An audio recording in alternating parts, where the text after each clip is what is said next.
I feel most people can agree, there's a lot of media that actually takes inspiration from D&D, but I feel Goblin Slayer is a rare example of one of those medias that actually puts you in the game.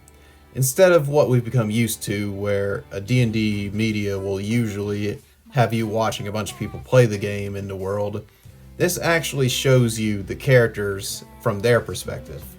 It very only briefly shows you glimpses of what the players behind the characters look like.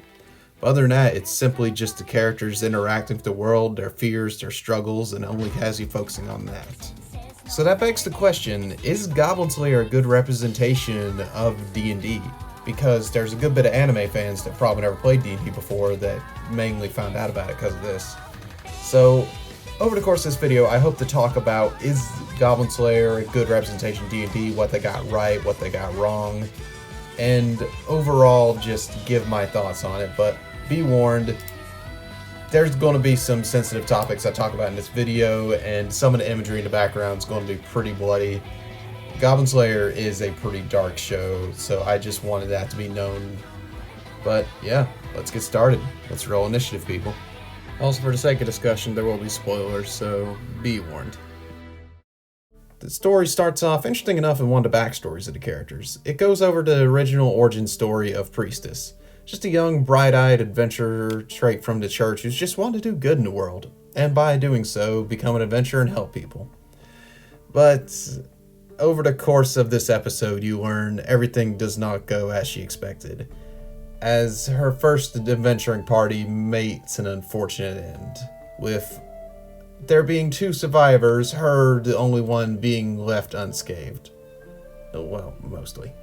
In the end, she was saved by the show's namesake, Goblin Slayer, as he appears this monster of a man able to destroy goblins, and lights this fire inside of her of just wanting to be stronger and wanting to learn how to be a better adventurer, but causes internal turmoil inside of her as she wonders, is she really doing the right thing by only slaying goblins? Is she really helping people as she originally intended? And the story goes from there, covering their 2 adventures together. Goblin Slayer is this near husk of a human being, as all he cares about is killing goblins. He knows how they think, he knows how to act, he only thinks about goblins and thinks about how to kill them in more elaborate ways. That's all he thinks about and cares about. And he's done it so much, he's literally become the 3rd highest ranking adventurer you can be in their guild. Just solely by killing goblins and nothing else. That's all he wants and all he wants to do. There's nothing else to him. Over the course of the journey, it goes over him more and what made him into what he is. And over this journey, Priestess humanizes him a little bit, and he gets to interact with people more, and you see more of a human side to him.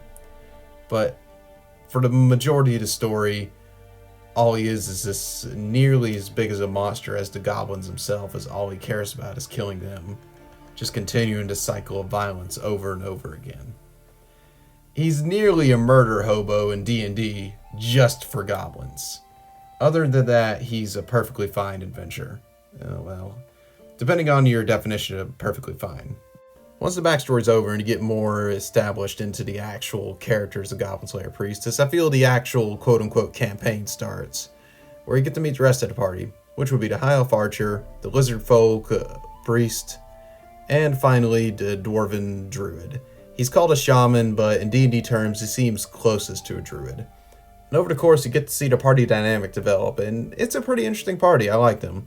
It's simple, nothing absolutely too intense or crazy, but they're a lot of fun.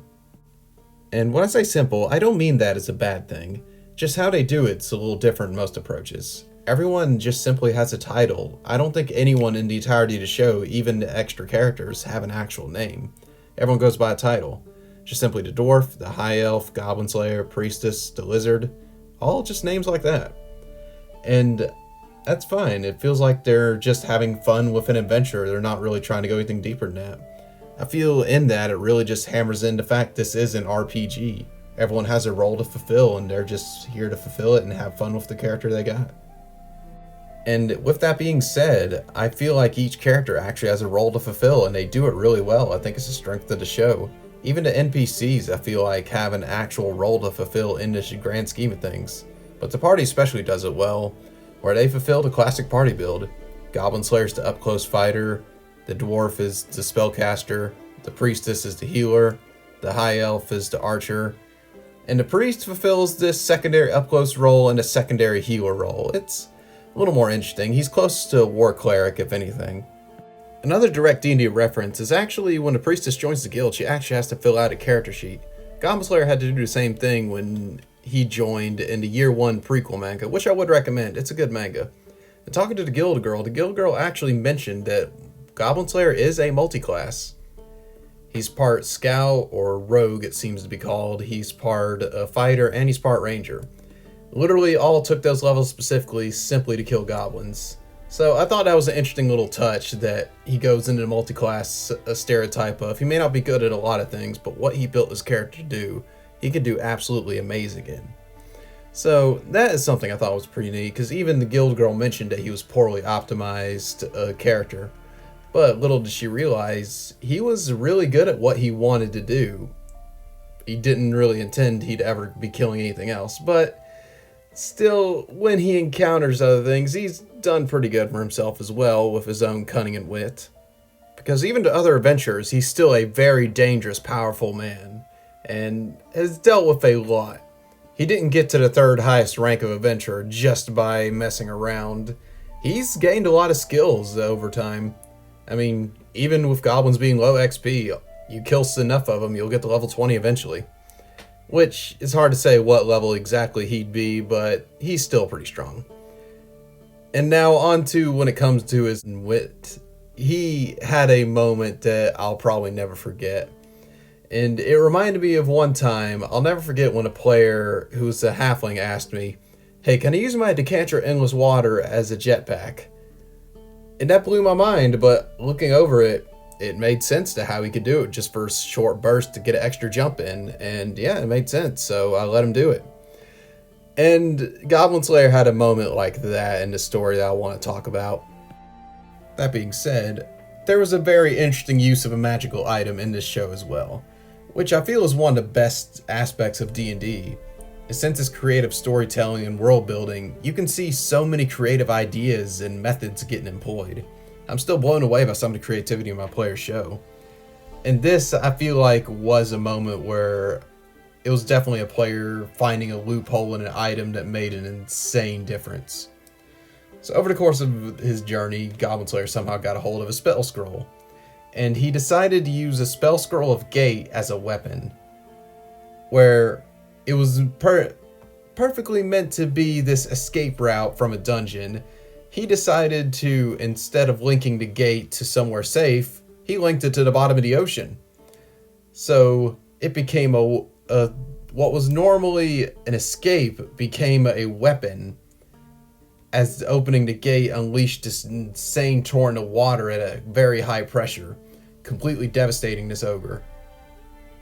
And he was planning on using this on goblins. He only used it on the ogre just because his back was up against the wall and he was worried for his friend's safety. I am still amazed by that, but that's just his character. And he made it work. They all lived and killed one of Demon King's generals, even though they weren't even planning on killing him. They were just looking for goblins. But yeah, that's his character for you. In another instance, he had to fight this hellspawn beast that had the power of disintegration and dispel magic. Nah, that doesn't sound familiar at all. But fighting this creature definitely was having a bit of a struggle there. Knew it would be a problem. Couldn't just simply stab it like he could most of the enemies he's fought before. So he had to use another tactic that he came up with, which simply was distract the creature, completely fill the room full of flour, and have the creature incinerate itself. This, I feel like, is one of the most blatant references to D&D that I thought was also one of the coolest scenes in the show. And that was the death save roll, where it was a moment where it looked like everyone was about to die, and he was literally on his last leg. But he just had this montage where he remembered all of his friends and everyone. And then it just briefly shows behind the screen for a second as this roll of the dice happens. And then suddenly, he's able to get back up and keep fighting. And in that moment, he decided to turn around and just save all of his friends.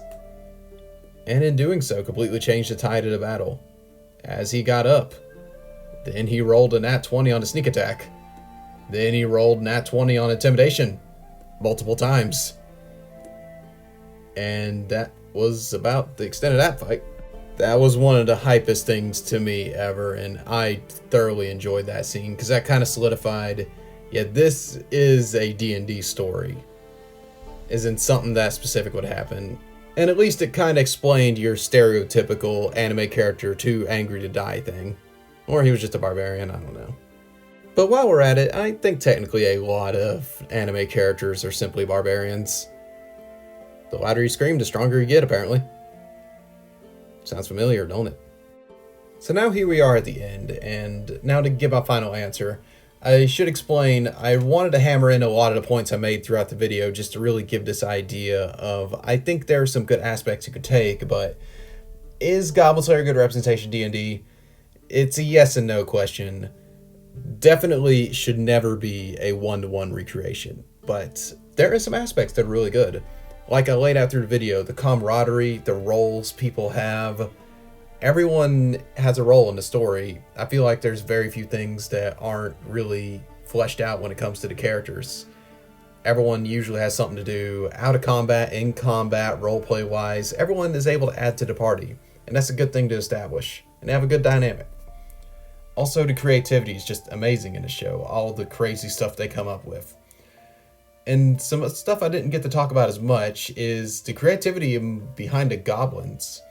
Like, this may not be applied to your goblins exactly, but the goblins have an insane amount of variety to them. They aren't just small little creatures. There's the hobgoblins, the big ones. There's the goblin champions, the giant ones. There's goblin wolf riders, there's goblin lords, goblin paladins, goblin spellcasters. They really went crazy with the variety there is with their goblins and their mutations. And I think that's a good thing for you to possibly take an inspiration from when it comes to homebrewing and messing with your creature stats. So DMs out there, I would recommend messing around with your characters and monsters more and just have fun with it. And in the very end, there was an aspect I really liked. I really appreciate when a series can utilize its NPCs and extra characters really well. And in the end, they had this final just straight up war on the farm where it was the army of all the adventurers that they met so far in the story and just all fought together to defend their farm and their town from this invading army of goblins led by a goblin lord. And some of the threats that were very dangerous to him up to this point were all in this battle. Like the thing that gave him the most trouble, the goblin champion, actually there was 2 of them in that battle, but they were still able to rally together and defeat them. And I thought that was just a really cool finale. And with all that being said, now for the part some of you are probably here for, and that's the negatives. Yeah, so I am sure at this point you know what Goblin Slayer is known for and being criticized for. Yeah, that I don't think should ever be applied to D&D. Like, the only way I could see is if you had an entire party that was into that and cool with it and willing to roleplay that out, but I could not imagine ever doing that in my party. So I at least say, if for some reason that came up, make sure your entire party's cool with that. That is something you never just throw on your party. Like, I try not to dictate what people do in their games, but that's just something I don't want in my fantasy world. So yeah, no. Also, as far as D&D goes, I don't like the idea of in D&D world there being solely one ultimate evil race and there's no outlying example at all. Like, no middle ground, no neutral ground, no circumstance to put them there. Just a race is born evil and is always evil. I never really liked that applied to D&D. I'm not saying it's naturally the worst thing when it comes to Goblin Slayer, because, I mean, Lord of the Rings did the same thing with orcs, where orcs are just always evil. There's no really redemption to them. I mean, even in Shadow of War, where there's kind of some neutral ground with the orcs, they're still pretty evil. So I don't like that applied to D&D. In a show, I'm more okay with it, but just how comically evil they are is kind of insane, but that's just how the show's set up. In the context of the world, it's okay, but applied to D&D, no. So that's just mainly what I have to say is when it comes to if you want to apply some aspects of the show, do it selectively. I would never do a one-to-one comparison because there is some things you can and there's some things you can't. And some things I never even talked about, like in particular, RuneSmith actually made an awesome video on goblin tactics and how to use them properly because the goblin tactics and traps are pretty great in this show.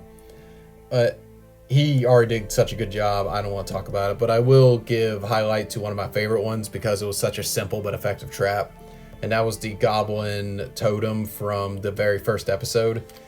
It was a very simple but effective trap. I feel like it did its job very well. And as far as it goes, that's it. I would say Goblin Slayer is a show worth watching, but as far as D&D goes, I feel like in any media that has, well, it doesn't have to have fantasy elements. If it just has some neat story elements or world building elements, it's cool to take them and add them to your own story building roster and just ideas you could possibly have. But definitely one-to-one, I feel like it gets ridiculous because it also takes on the negatives. So that's what I say for Goblin Slayer is good show just to watch and enjoy.